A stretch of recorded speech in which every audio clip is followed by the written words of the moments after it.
আসসালামু আলাইকুম। আমি অ্যাকাউন্টিং টিউটর জিন্নাত স্যার। আছি আপনাদের সাথে আজ অর্থনীতির একটা গুরুত্বপূর্ণ ক্লাস নিয়ে। এই ক্লাসগুলি আপনারা ফেসবুকে পাবেন অ্যাকাউন্টিং টিউটর এইচএসসি এই পেজে। আর যারা ইউটিউব থেকে দেখবেন তারা সহজেই পাবেন অ্যাকাউন্টিং টিউটর জিন্নাত স্যার এইটা নামে যদি সার্চ দেন তাহলে একটা চ্যানেল পাবেন। এখানে এই ভিডিওগুলো সুন্দর করে সাজানো থাকবে।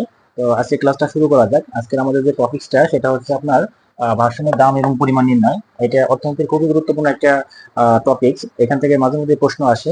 তো আমরা একটু ভারসাম্য দাম এবং পরিমাণ সম্পর্কে বিস্তারিত জানবো।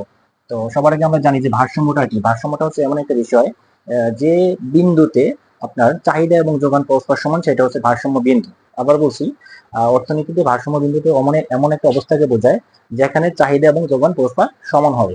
আচ্ছা, তার মানে ভারসাম্য বলতে এমন একটা অবস্থাকে বোঝাবে যেখানে আপনার চাহিদা এবং যোগান সমান থাকবে। আচ্ছা, তাহলে এখানে একটু দেখেন, উদ্দীপকে এরকম দেওয়া থাকবে দুইটা সমীকরণ দেওয়া থাকবে। একটা হচ্ছে চাহিদার সমীকরণ দেওয়া থাকবে, একটা যোগানের সমীকরণ দেওয়া থাকবে। তো এখানে দেখেন চাহিদার সমীকরণটা দেওয়া আছে কিউডি সমান সমান 10 মাইনাস পি, আর কিউ এস সমান সমান দেওয়া আছে -2 প্লাস 2p। অর্থাৎ একটা চাহিদার সমীকরণ এবং একটা যোগানের সমীকরণ দেওয়া আছে। তো এখান থেকে আমাদের ভারসাম্যটা নির্ণয় করতে হবে। তো দেখা যাক কিভাবে নির্ণয় করা যায়। ভারসাম্য দাম, আমরা সবার আগে ভারসাম্য দামটা নির্ণয় করব।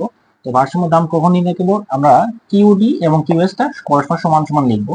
কারণ আমরা একটু আগেই বললাম যে যে বিন্দুতে চাহিদা এবং যোগান পরস্পর সমান সেটা হচ্ছে ভারসাম্য বিন্দু। আচ্ছা, তাহলে আমরা যদি এই যে কিউডির এবং কিউএস টা সমান রাখি, অর্থাৎ দুই পাশে দুটাকে রাখি এবং এখান থেকে কিউডির মানটা বসাইছি, এখান থেকে কিউএস এর মানটা বসাইছি।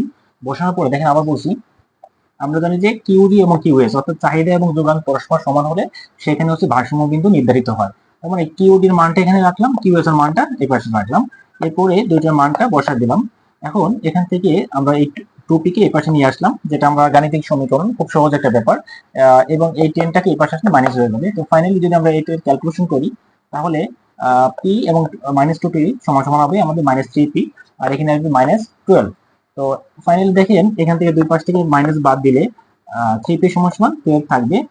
এরপর দেখেন 12 কে যদি আমরা 3 দ্বারা ভাগ করি তাহলে আমরা p সমান সমান 4 পাবো। তার মানে যদি আমরা এই সমীকরণটাকে ক্যালকুলেশন করি গাণিতিক যে প্রক্রিয়া আমরা জানি সেইভাবে, তাহলে আমাদের ভারসাম্য দাম নির্ধারিত হবে 4 টাকায়। সুতরাং এই যে একটা কিউব এবং কিউবের সমীকরণ দেওয়া আছে, এখান থেকে যে ভারসাম্য দামটা আসলো সেটা হচ্ছে 4 টাকা। এখন আমাদের যেটা করতে হবে, এই যে ভারসাম্য দামটা পাইছি 4 টাকা, এটাকে আমাদের এই যে দুটো সমীকরণ আছে, এখানে দুই জায়গা পি আছে, এখানে মানটা বসাতে হবে। তাহলে আমরা ভারসাম্য পরিমাণটা পেয়ে যাব।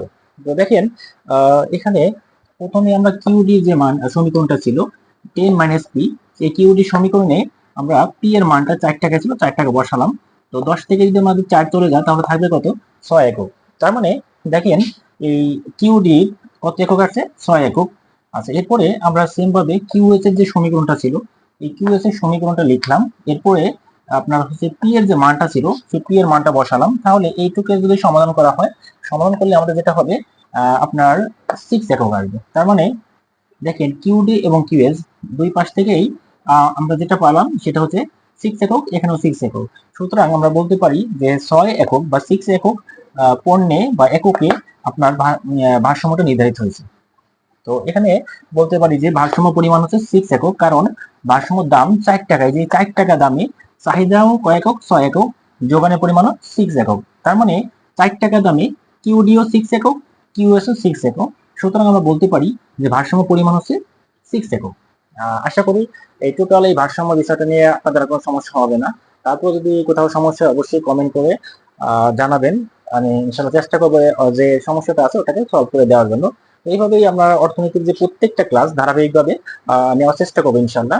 আপনাদের যদি কোনো ক্লাস নেওয়ার মানে ডিমান্ড থাকে যে স্যার এই ক্লাসটা নিয়ে দেন বা এই টপিকসটা বুঝি না, তাহলে অবশ্যই কমেন্ট করে জানাবেন। আমি ইনশাল্লাহ চেষ্টা করবো ওই টপিকসটা নিয়ে একটু গুরুত্বপূর্ণভাবে একটু সুন্দর করে ব্যাখ্যা বিশ্লেষণ দিয়ে বোঝায় দেওয়ার জন্য। ধন্যবাদ সকলকে। আসসালামু আলাইকুম।